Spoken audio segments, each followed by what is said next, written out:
Hello and welcome to the RB Education channel. So today we are going to discuss about Halokin and Halorine of class 12 chapter 10 organic. So very first thing that you will learn in this chapter is about the reactions that is very much new about you. So अगर मैं अभी start करूँ इससे तो इसमें सबसे जो पहला पेज आ जाता है आपका, तो उसमें आपको तीन चार इंपॉर्टेंट चीज़ें दी हैं। रुको मैं आपको दिखाता हूँ। ये देखो, ये वाली लाइंस।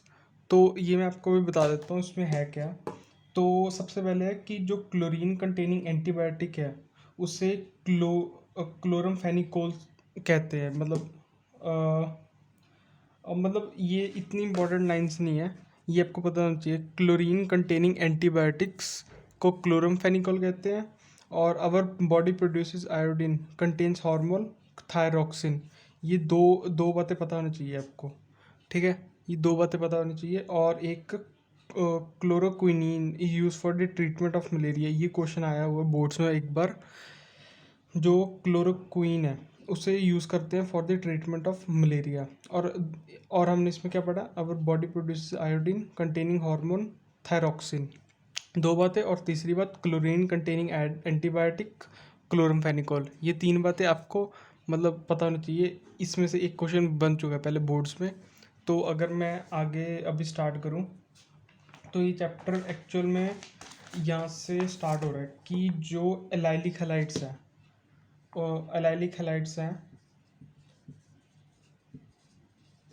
तो वो क्या होता है, जैसे CH2 double bond C H है और सिंगल बॉन्ड CH2X है, ऐसे। तो ये वाली जो पोजीशन है, मतलब हाँ ये वाला जो कार्बन की पोजीशन है इसे हम कहते हैं एलाइलिक पोजीशन, एलाइलिक हैलाइड। और जो अपना बेंजाइलिक हैलाइड होगा वो क्या होगा कि डबल बॉन्ड के साथ वाले को हम एलाइलिक कह रहे हैं, तो बेंजाइलिक क्या होगा कि ऐसे बेंजीन रिंग लगी है और CH2X लग गया। तो ये वाला जो होगा इसे हम कहेंगे benzylic halide, simple. Allylic halide कौन सा होगा, डबल बॉन्ड के साथ वाला कार्बन। बेंजाइलिक हैलाइड कौन सा होगा, बेंजीन के साथ वाला carbon.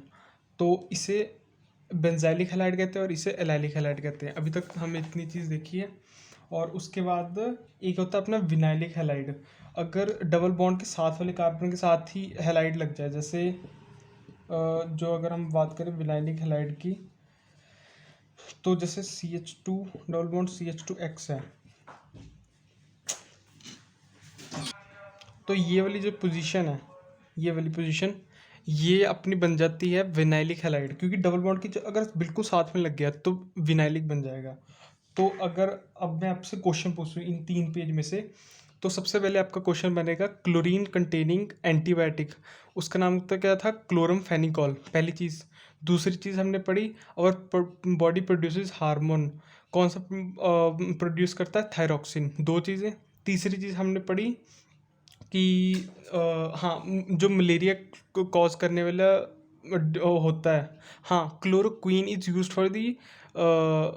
For the treatment of malaria, ये तीन बातें। और चौथी बात हमने पढ़ी कि एलाइलिक हैलाइड कौन सा होता है, डबल बॉन्ड के साथ वाला कार्बन एलाइलिक हैलाइड है। अगर बेंजीन के साथ वाला कार्बन है तो ये बेंजाइलिक हैलाइड हुआ।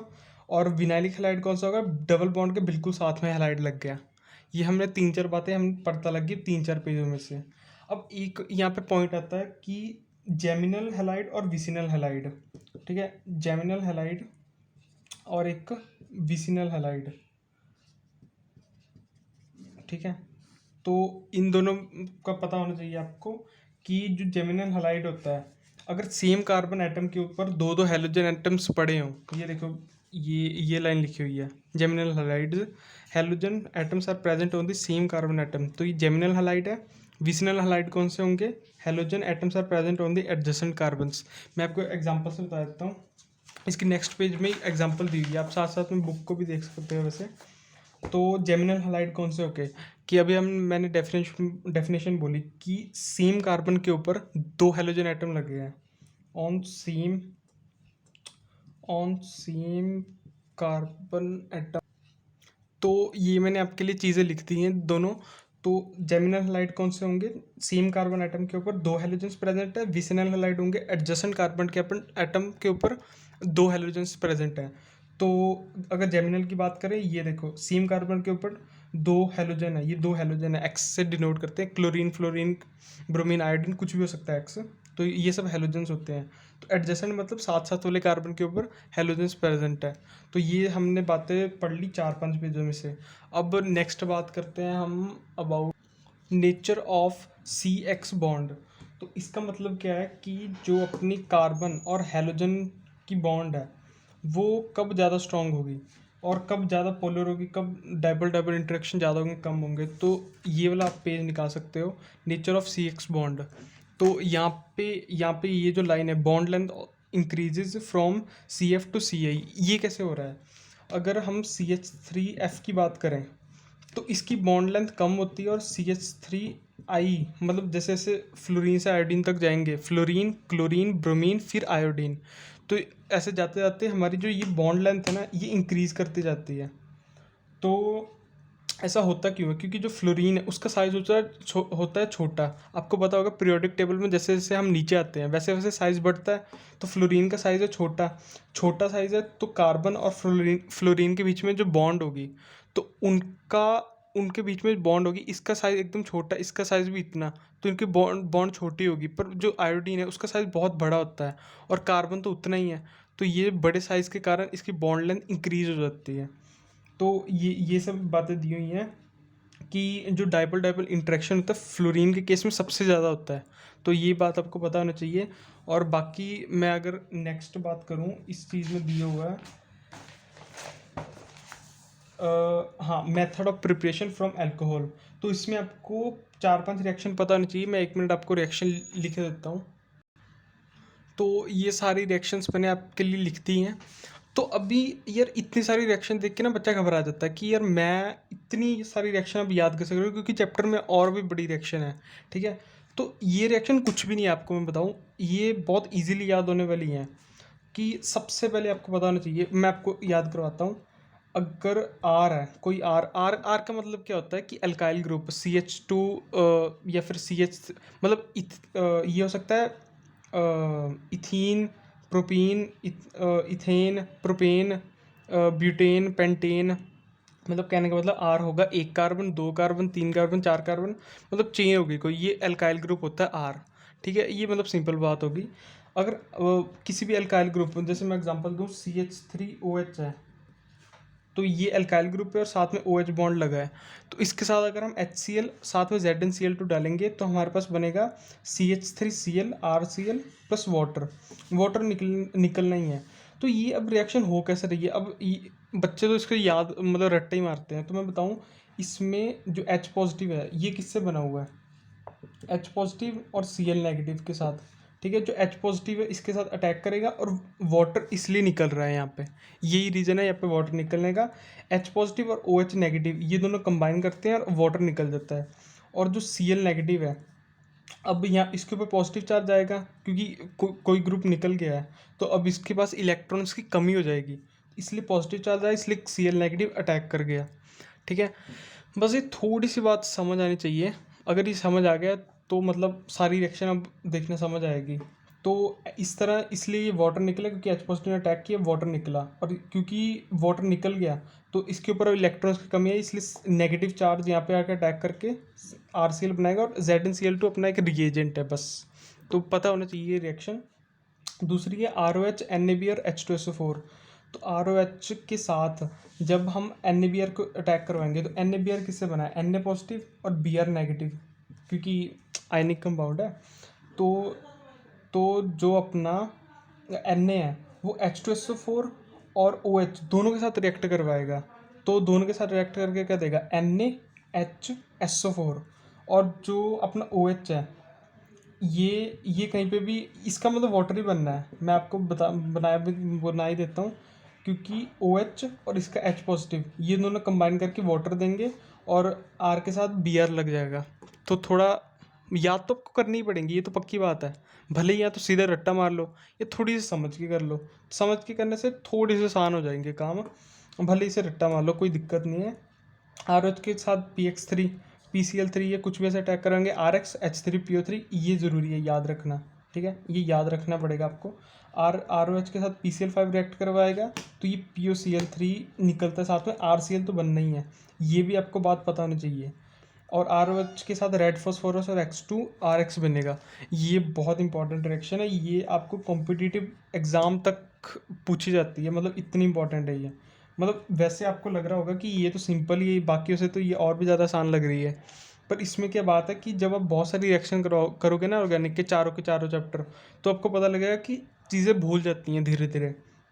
तो आज आप इन कोशिश करो याद करने की, देखना बाद में आपको बिल्कुल दिक्कत नहीं आएगी, ऑर्गेनिक आपकी सबसे बेस्ट होगी। और जो ROH और थायोनिल, इसे थायोनिल क्लोराइड कहते हैं, ये मतलब मोस्ट इंपॉर्टेंट रिएक्शन है। अगर आपको बोर्ड्स एग्जाम की तैयारी कर रहे हो ना, तो ये रिएक्शन तो आपके आने वाली है, पक्की बात है।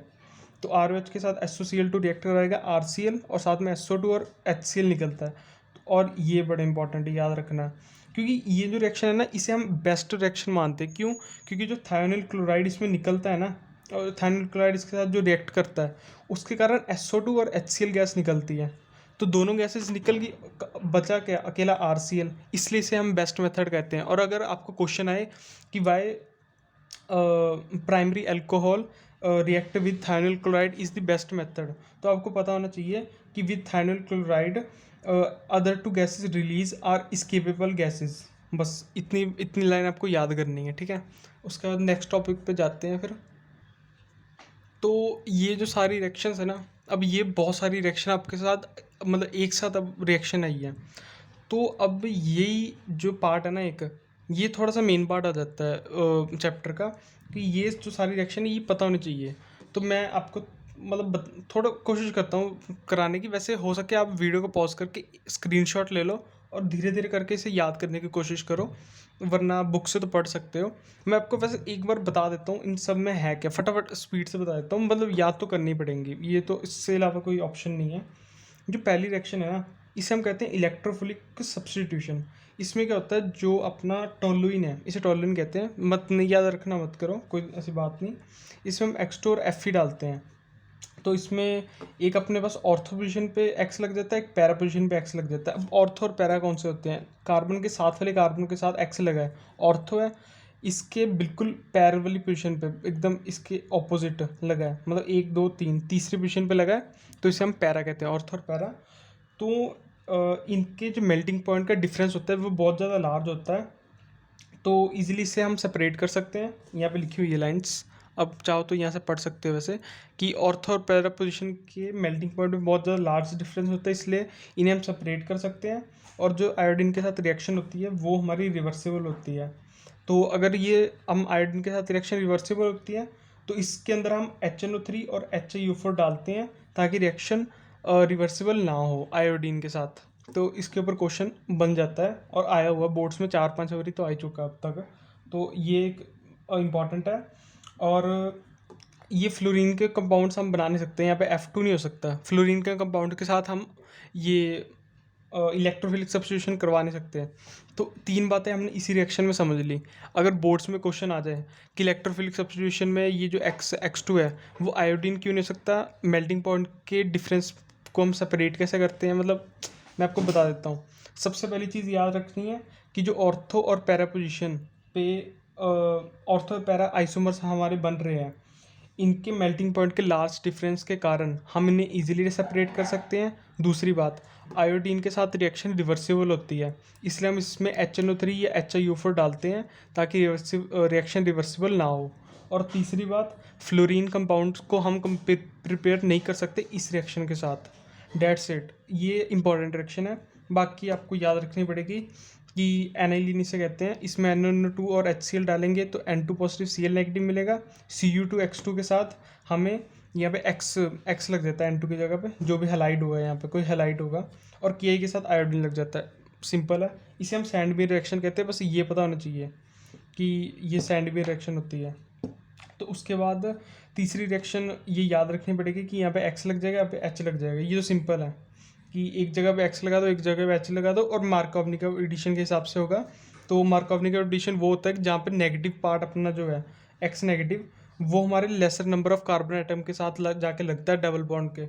अगर यहाँ पे दिया होता propane CH3 CH double bond CH2।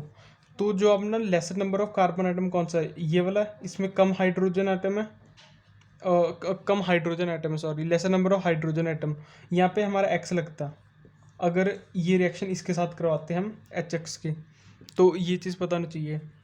और चौथी, ये ब्रोमीन और CCl4 के साथ रेडिश ब्राउन कलर मिलता है, तो ये एक इंपॉर्टेंट रिएक्शन है for the detection of double bond.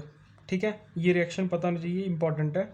और फिल्किंस्टन और स्वर्ट्स रिएक्शन बस आपको पता होना चाहिए। इसमें होता क्या है, फिल्किंस्टन रिएक्शन में हम आयोडीन लगाते हैं एक्स की जगह पे, और स्वर्ट्स रिएक्शन में हम Br लगाते हैं,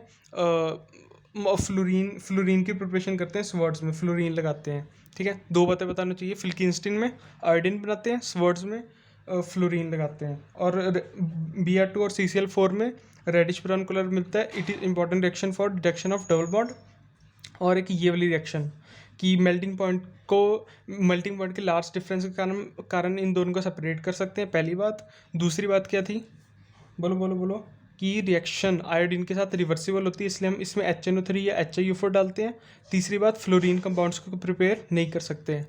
ये है हमारी पूरी की पूरी 3-4 पेज इसमें कवर हो गए सारे आपके। इसमें स्क्रीनशॉट लो और इसे याद करो आराम से।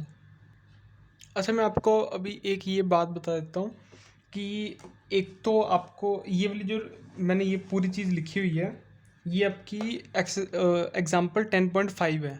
तो ये बुक से भी आप पढ़ सकते हो वैसे, पर मैंने शॉर्ट करके लिखा है, जो मेनली आपको बोर्ड्स में लिखना होता है या फिर आपके स्कूल के एग्ज़ाम जो भी होंगे, तो उसमें आप ये लाइंस लिख सकते हो। तो मैं आपको एक बार क्विकली समझा देता हूँ कि एक तो सबसे पहले आपको पता होना चाहिए कि जो पैरा पोजिशन क्या होती है, कि इसके बिल्कुल ऑपोजिट या गिन लो 1 2 3। यहाँ पे आपका क्लोरीन लगा है, तो ये आपकी हुई पैरा पोजिशन। तो इसका मेल्टिंग पॉइंट सबसे ज़्यादा होता है, फिर इसका सबसे कम होता है, और इसका सबसे ज़्यादा। मेल्टिंग पॉइंट पता होना चाहिए, फिजिकल प्रॉपर्टीज में दिया हुआ है, और इसके अलावा फिजिकल प्रॉपर्टी में और कोई क्वेश्चन आता भी नहीं है। ये चीज़ पता लग गई। दूसरी आपको पता होना चाहिए कि जो हेलोल्केन है वो केसीएन के साथ रिएक्ट करके साइनाइड बनाते हैं, और एजीसीएन के साथ रिएक्ट करके आइसोसाइनाइड बनाते हैं। क्यों? तो सबसे पहली बात है कि जो केसीन है वो आयनिक होता है, वो साइनाइड प्रोवाइड करता है सोल्यूशन में।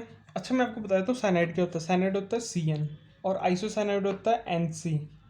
मतलब कि कह रहे हैं कि एजीसीन के साथ नाइट्रोजन अटैक करता है, और केसीन के साथ CN अटैक करता है, मतलब कार्बन अटैक करता है। ऐसा क्यों होता है? क्योंकि केसीन आयनिक होता है, तो ये साइनाइड आयन्स प्रोवाइड करता है सोल्यूशन में।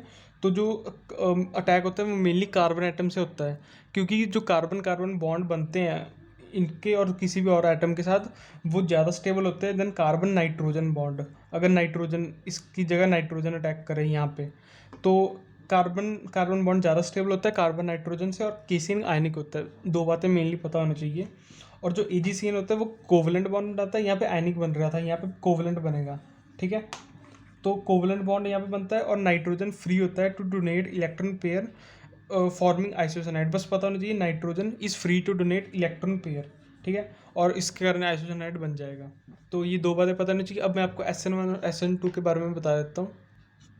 तो सबसे पहले मैं आपको बताता हूँ SN2 रिएक्शन के बारे में। तो ये मैं थोड़ी फास्ट बताऊँगा क्योंकि ये क्विक रिवीजन है।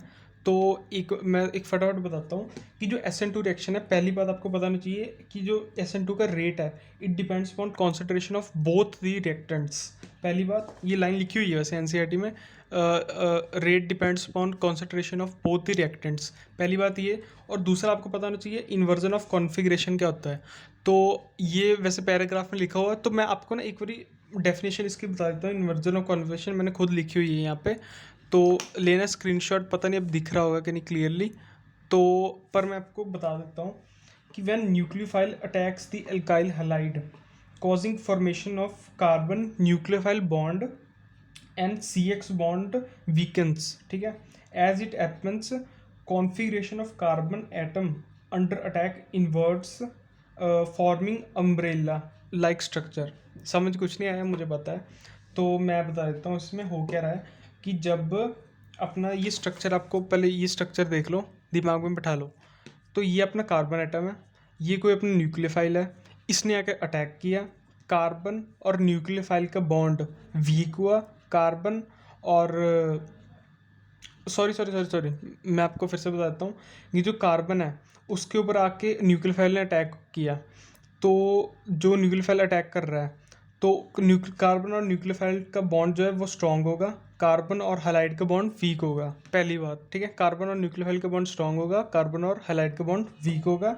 उसके कारण क्या होगा कि बॉन्ड वीक होने के कारण एक अम्ब्रेला टाइप स्ट्रक्चर बन जाएगा, ये अम्ब्रेला टाइप एक स्ट्रक्चर बन जाएगा। तो इसके कारण क्या होगा, इन्वर्जन ऑफ कॉन्फ़िगरेशन हो जाएगी, इन्वर्ट हो जाएगा स्ट्रक्चर, ताकि कार्बन और न्यूक्लियोफाइल का बॉन्ड जो है वो स्ट्रॉन्ग हो जाए और कार्बन हाइड्राइड का बॉन्ड वीक हो जाए और कार्बन हाइड्राइड निकल जाए। तो ये आपको पूरा मतलब पहली मैं बता देता हूँ, पहली 1 2 3 4 पहली 4 लाइनों में आपको पूरा एक्सप्लेन किया हुआ है। पहली 4 लाइनें रट लो, या तो मैं बताता हूँ इट हैपन्स से लेके एज इट हैपन्स, यहाँ से लेके इन्वर्जन ऑफ कॉन्फ़िगरेशन तक कर लो बुक में से, ठीक है। इससे आपका SN2 रिएक्शन तैयार हो जाएगा। और SN2 रिएक्शन में एक तो आपको पता होना चाहिए rate depend upon concentration of both the reactor, और इन्वर्जन ऑफ कॉन्फ़िगरेशन आपको बुक से करना ही पड़ेगा। तो इसमें आपको पता होना चाहिए कि जो प्राइमरी हैलाइड है उसके साथ रिएक्शन सबसे फास्ट होती है, फिर सेकेंडरी, फिर टर्शरी। ये देखो लिखा हुआ है, प्राइमरी हैलाइड के साथ रिएक्शन फास्ट, सेकेंडरी के साथ स्लो, टर्शरी के साथ बहुत ही ज़्यादा स्लो। पर SN1 जो रिएक्शन होती है ना उसमें उल्टा होता है। SN1 रिएक्शन में जो अपनी रिएक्शन होती है वो मेनली टर्शरी के साथ सबसे ज़्यादा होती है, ये लिखा हुआ है। हाँ, टर्शरी के साथ रिएक्शन सबसे ज़्यादा, फिर सेकेंडरी, फिर प्राइमरी। तो मैं आपको SN1 समझा देता हूँ इसमें है क्या। बुक क्लियर नहीं दिख नहीं रही होगी, मैं आपको वैसे बता देता हूँ कि SN1 रिएक्शन में जो रेट है वो सिर्फ डिपेंड करता है upon concentration of only one reactant, ठीक है। SN1 रिएक्शन की बात हो रही है अब यहाँ पे, तो रेट सिर्फ और सिर्फ एक रिएक्टेंट के ऊपर डिपेंड करता है, क्योंकि SN1 है, यहाँ पे 2 था इसलिए 2 पर डिपेंड कर रहा था, यहाँ पे 1 है इसलिए 1 के ऊपर डिपेंड कर रहा है। डिफरेंस आ जाए तो पता होना चाहिए। तो इसमें सबसे पहले स्टेप में जो अपना सीवियर बॉन्ड है वो उसकी क्लीवेज हो जाती है, कार्बोकेटाइन बनता है, और दूसरे स्टेप में जो अपना न्यूक्लियोफाइल है अटैक कर देगा। SN1 रिएक्शन में क्या हो रहा है, सबसे पहले स्टेप में कार्बन और हैलाइड की क्लीवेज हो जाएगी, कार्बोकेटाइन बनेगा और अपने न्यूक्लियोफाइल अटैक कर देगा। 3 बातें पता होनी चाहिए, ठीक है। सबसे पहले क्लीवेज, फिर कार्बोकेटाइन, उसके बाद न्यूक्लियोफाइल अटैक। ये SN1 रिएक्शन का मतलब इसमें होता ही है एक्चुअल में। तो जो एलेलिक और बेंजाइलिक हैलाइड है, it shows high reactivity toward SN1 reaction because carbocation formed is stable due to resonance. Line रट लो, याद कर लो, इंपॉर्टेंट है। एलेलिक और benzylic halide show reactivity toward SN1 reaction, carbocation formed stabilize through resonance, ठीक है। ये बात हो गई। अब आपका नेक्स्ट टॉपिक स्टार्ट हो जाएगा, मैं जल्दी से अब करवा देता हूँ। अब जो आपका जो नेक्स्ट टॉपिक है उसमें अब मैं आपको बताऊंगा आपको करना क्या है। मतलब मैं आपको समझाऊंगा कम और करवाऊंगा आपसे काम ज़्यादा, क्योंकि जो पहली पहली रिएक्शंस मैंने आपको करवाई थी वो थी इंपॉर्टेंट। अब आगे और इम्पॉर्टेंट है रिएक्शन, मैं रिएक्शन आपको करवा दूंगा, पर जो जिसके ऊपर क्वेश्चन नहीं बनते स्कूल में कह रहा हूँ मैं, जेई और नीट की बात नहीं कर रहा अभी, जो स्कूल की बात कर रहा हूँ, जिसके ऊपर क्वेश्चन नहीं बनते वो ये है, प्लेन पोलराइज और ऑप्टिकल एक्टिविटी और मॉलिक्यूलर एसिमेट्री। इसके ऊपर क्वेश्चन बिल्कुल भी नहीं बनते। क्वेश्चन बनता है कि कायरल कंपाउंड क्या हो जाएगा, बस इतना पूछ लेते हैं। तो एक कायरल होता है जिसके ऊपर 4 डिफरेंट ग्रुप्स लगे हों एक कार्बन के ऊपर। हाँ, जो एक कायरल है उसके ऊपर 4 डिफरेंट ग्रुप लगे होंगे। तो मान लो यही है एग्जाम्पल, तो इसमें 4 डिफरेंट ग्रुप नहीं है, इसमें 2 CH3 एक जैसे हैं, दिख रहा होगा आपको शायद। तो इसमें जो 2 CH3 है वो सेम है। हाँ, जो 2 CH3 वो सेम है, इसलिए ये कायरल कंपाउंड है, ये एक कायरल नहीं होगा, ठीक है। तो पहले तो एक कायरल का पता होना चाहिए जिसमें 4 डिफरेंट ग्रुप लगे हैं। और आपको कायरल कंपाउंड की इसमें डेफिनेशन लिखी हुई है। नॉन सुपरइम्पोजेबल मिरर इमेज को हम कायरल कंपाउंड कहते हैं। 2 डेफिनेशन होगी, कायरल और एक कायरल की, ठीक है। उसके बाद ये सिमेट्रिक कार्बन या स्टीरियो सेंटर, इसके ऊपर वैसे क्वेश्चन कभी बना नहीं है, पढ़ना है पढ़ लो, क्योंकि मुझे लगा इंपॉर्टेंट है इसलिए मैंने हाईलाइट कर दिया, पर ये इतने इंपॉर्टेंट नहीं है। बुक से आपका दिल करे पढ़ लो, मैं इसलिए नहीं करवा रहा, वरना तो मैंने करवा ही देनी थी ये वाला टॉपिक भी। तो इससे आगे क्वेश्चन जिसके ऊपर बन सकता है वो आ जाता है आपका ये वाला टॉपिक, ये मैंने हाईलाइट करके रखा हुआ है। तो ये देखना, रेसमाइजेशन, ये बुक खोल के आपको पता लगेगा। टू इनैंशियोमर्स जिसकी ज़ीरो ऑप्टिकल रोटेशन हो उन्हें हम रेसिविक मिक्सचर कहते हैं, ठीक है। इनैंशियोमर और हाँ ये काम का नहीं है। टू इनैंशियोमर ज़ीरो ऑप्टिकल रोटेशन को हम रेसिविक मिक्सचर कहते हैं। ये थोड़ा इंपॉर्टेंट है, ठीक है। और ये वाली चीज़ पढ़ लेना इंपॉर्टेंट है। Stereoisomers related to each other as non superimposable mirror images. तो अभी तक मैंने आपको जो अभी 2-3 मिनट में जो चीज़ें बताई वो हाईली अनइम्पॉर्टेंट है बिल्कुल। इसलिए मैं इसके ऊपर जोर नहीं दे रहा, इसलिए तो मैं आपको कह रहा हूँ पढ़ लो खुद, क्योंकि यार एक बार पढ़ लोगे कभी आ जाएगा गलती से एक आधी बार, तो बता देना क्या फ़र्क पड़ता है। और रेसमाइजेशन आपको पता होना चाहिए, रिटेंशन पता होना चाहिए, इन्वर्जन पता होना चाहिए। मैं बताता हूँ इन्वर्जन होता है कि जब अपनी कॉन्फ़िगरेशन उल्टी हो जाए, सीधी की बजाय उल्टी हो जाए। तो मैं बताता हूँ इन्वर्जन इसमें हो रही है, बी में, इसमें इन्वर्जन हो रही है, इसमें रिटेंशन हो रही है, इसमें रेसमाइजेशन हो रही है। ये रिएक्शन पूरी मतलब एक बार देख लेना, इसके ऊपर कई बार बन जाता है क्वेश्चन। रेसमाइजेशन जिसमें दो प्रोडक्ट बन जाए, इन्वर्जन जिसमें आपका ये जो एक्स है ये उल्टा होके वाई बन गया, देख लो। जो अपना रिटेंशन है उसमें अपना सेम साइड पे रह रहा है, जिस साइड एक्स था उसी साइड वाई है, ये रिटेंशन है। इन्वर्जन क्या होगी, जिस साइड एक्स है उसके अपोजिट साइड वाई है। और रेसमाइजेशन दो डिफरेंट प्रोडक्ट। बस ये थोड़ा इंपॉर्टेंट है इसलिए मैंने थोड़ा सा बता दिया। तो इससे जो अगला टॉपिक है वो है रिएक्शन विद मेटल्स। तो इसमें ये तो आपने 1000 बार कर लिया होगा, ग्रिग्नेट से +1 में भी था ये तो ग्रिग्नेट रिएजेंट ये थोड़ा पढ़ लेना कि जो Mg है वो यहाँ पे लग जाएगा, बात ख़त्म, कुछ भी नहीं है ये। वैसे ऑर्गेनिक मेटेलिक कंपाउंड के ऊपर क्वेश्चन बनता नहीं है, कोई फ़ायदा नहीं करने का। तो हाँ, यहाँ से इंपॉर्टेंट चीज़ें शुरू होती है। और ये वाली जो है रिएक्शन, ये वाली वर्ड सिलेक्शन, ये तो बहुत ही ज़्यादा इंपॉर्टेंट है, आपको पता ही होगा। +1 में भी बहुत बारी आई होगी एग्जाम्स में। RX और Na के साथ ड्राई ईथर डालेंगे, RR और NaX बनेगा, ये वर्ड सिलेक्शन है, पता नहीं चाहिए। और इसके ऊपर क्वेश्चन बन जाता है ये वाला कि जो ग्रिग्नेट रिएजेंट है वो हाईली रिएक्टिव होता है और ये किसी भी सोर्स के साथ रिएक्ट कर जाता है टू गिव हाइड्रोकार्बन। ये बात है ग्रेगनेट रिएजेंट की, ठीक है। तो अब जो इंपॉर्टेंट चीज़ें शुरू हो रही हैं वो मैं आपको बता देता हूँ। इंपॉर्टेंट चीज़ें यहाँ से शुरू होती हैं एक्चुअल में, और ये वाला आपको पढ़ना होगा, पढ़ लेना टॉपिक। अगर इंपॉर्टेंट होता मैं आपको बता देता, ठीक है। इंपॉर्टेंट नहीं है ये, क्योंकि चैप्टर पूरा नहीं इंपॉर्टेंट होता है, कुछ पार्ट इंपॉर्टेंट होता है। तो मैं आपको पॉज करके अब सारी रिएक्शन लिख देता हूँ जो मुझे पता है इंपॉर्टेंट है, ठीक है। तो अभी ये जो 4 रिएक्शन है ये आपको करनी पड़ेगी, मैं आपको समझा देता हूँ। ये प्रोसेस होता है आपका डाउस प्रोसेस। इसमें जो OH नेगेटिव है यहाँ पे आके अटैक करता है, Cl है वो अपना निकल जाता है, ठीक है। Cl निकलेगा, OH अटैक करेगा, इसलिए यहाँ पे OH लग गया। ये पहली रिएक्शन। दूसरी है Cl2 और FeCl3 डालते हैं तो आपको एक पैरा पोजिशन पे क्लोरीन लग जाता है, एक ऑर्थो पोजिशन पे लग जाता है। ये तो याद ही आपको करनी पड़ेगी रिएक्शन, ये इंपॉर्टेंट है। और जो आपका HNO3 और कॉन्सेंट्रेटेड H2SO4 है उसमें ऑर्थो पोजिशन पे NO2 लगता है और एक पैरा पोजिशन, पैरा ये वाली पोजिशन होती है ऑपोजिट, तो यहाँ पे एक NO2 लग जाएगा। ये HNO3 और कॉन्सेंट्रेटेड H2SO4 के साथ हो रही है रिएक्शन। और अगर क्लोरीन यहाँ पे लगा तो कॉन्सेंट्रेटेड H2SO4 के साथ रिएक्ट करके ऑर्थो और पैरा पोजिशन पे SO3H लग जाता है। बस ये 3-4 रिएक्शन मुझे अच्छी नहीं लगी, ये आती हैं एक्चुअली, तो इसलिए बताई। और जो चैप्टर की सबसे इम्पोर्टेंट रिएक्शन है, सबसे ज़्यादा इम्पोर्टेंट, वो ये है वर्ड सिलेक्शन और वर्ड्स फिटिक रिएक्शन। मतलब मैं ये लिख भी दूंगा ना, फिर भी इससे कुछ होने वाला है नहीं है। 4 बार लिखो, 10 बार लिखो, पर क्वेश्चन आना ही पक्का ही आना है। मतलब हेलोरीन अगर 6 मार्क्स का आएगा ना बोर्ड्स में, तो ये क्वेश्चन ना आया ना, मेरा नाम बदल देना, ठीक है। तो और ये वाली, और ये मैंने लिखा भी हुआ इम्पोर्टेंट, फ्रीडल क्राफ्ट रिएक्शन। ये 2 रिएक्शन आपको मतलब ऐसे याद होनी चाहिए, जब भी पूछ लो आती है आपको ये 2 रिएक्शन।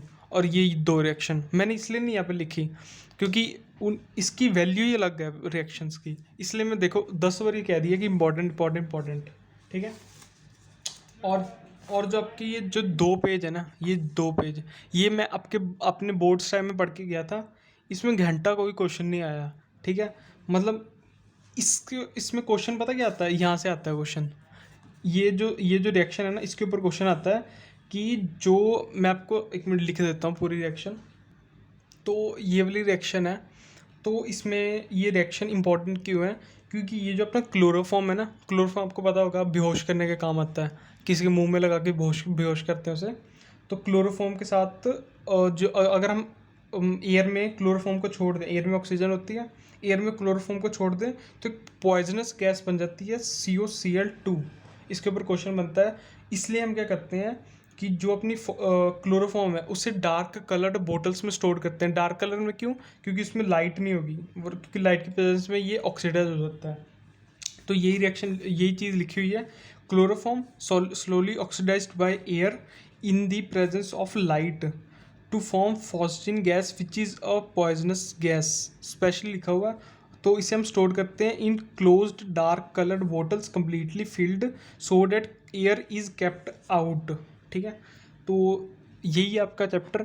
अगर आपको क्वेश्चन आए इसके ऊपर कि why phosphine gas is stored in dark colour bottles, तो आप बता देना क्लोरोफॉर्म के साथ रिएक्शन हो जाती है। क्लोरोफॉर्म को क्यों स्टोर करते हैं डार्क कलर बोटल्स में? क्योंकि क्लोरोफॉर्म एयर के साथ रिएक्ट करके पॉइजनस गैस देती है जिसे हम फॉस्फिन गैस कहते हैं। इसलिए हम इसे स्टोर करते हैं डार्क कलर बोटल्स में, जिसकी एयर हम बाहर रखते हैं, एयर इज़ केप्ट आउट। इसलिए हम इसे कम्प्लीटली फिल्ड रखते हैं कि एयर उसके ऊपर ट्रैप ना हो। तो यही आपका पूरा चैप्टर है। और इस चैप्टर में अगर इम्पोर्टेंट है ही नहीं कुछ, और अगर आपको पढ़ना है ना इस पूरे पेज में कुछ, तो यही एक थोड़ी सी काम की चीज़ है कि antiseptic properties are due to liberation of free iodine. ये एक थोड़ी सी इम्पॉर्टेंट बात है कि फ्री आयोडीन के कारण जो अपनी एंटीसेप्टिक प्रॉपर्टी है वो आयोडीन की होती है, not due to iodine itself. बस ये थोड़ा आपका चैप्टर है। तो thank you very much. Subscribe करो, लाइक करो, वीडियोज़ आती रहेंगी। अच्छा लगा तो कमेंट ज़रूर करना।